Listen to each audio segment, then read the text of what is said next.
c'est un système quand même qui est bien. Il faut aller vers plus de solidarité, plus de mutualisation. Moi, je pense que nos pays, on a des économies primaires.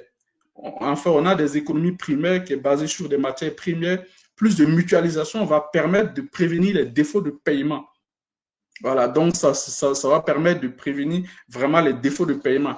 Alors, ce qui arrive, c'est que en fait, au niveau de notre zone, lui et moi, le seul mécanisme de solidarité qu'il y a, c'est vraiment les réserves d'échange qui sont mutualisées. Mais après ça, il n'y a rien.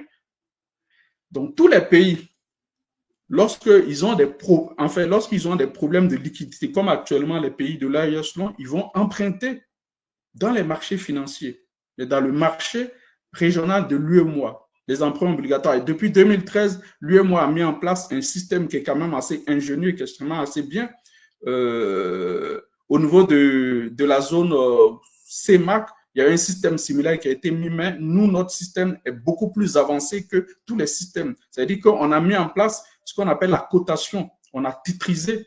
C'est-à-dire l'UEMOA a mis en place cette agence-là qui permet de lancer des emprunts obligataires chaque mois. Donc, les pays qui ont des besoins vont aller emprunter de l'argent dans le marché obligataire de l'UEMOA. Ce que vous devez savoir, c'est que dans le budget de chaque pays, lorsque les pays de l'UEMOA, lorsque les pays qui sont issus de la BDCPCO font leur budget, chaque année, elles doivent déposer, et ces pays doivent déposer un calendrier au niveau des emprunts obligatoires pour dire que, bon, moi, je dépose ce calendrier, voilà les fonds que je veux aller chercher via le marché obligataire de l'UEMOA. Donc, souvent, c'est l'équivalent du déficit budgétaire.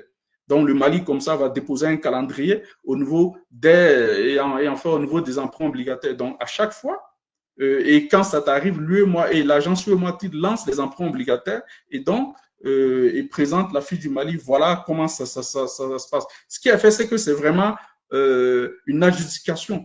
C'est-à-dire que les gens vont, en fait, une banque qui vient, elle dit, bon, je veux utiliser les bons du Trésor ou bien les obligations du Trésor du Mali, mais je propose tel taux d'intérêt.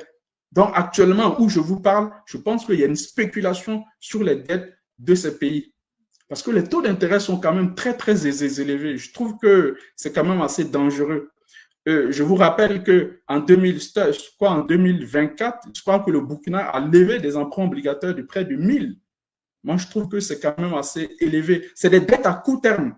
C'est des dettes à court terme, c'est-à-dire des dettes de 6 mois, de 12 mois, avec des maturités de 6 mois, de 12 mois, et à des taux très élevés. Moi, je trouve que c'est pas trop, voilà, sur le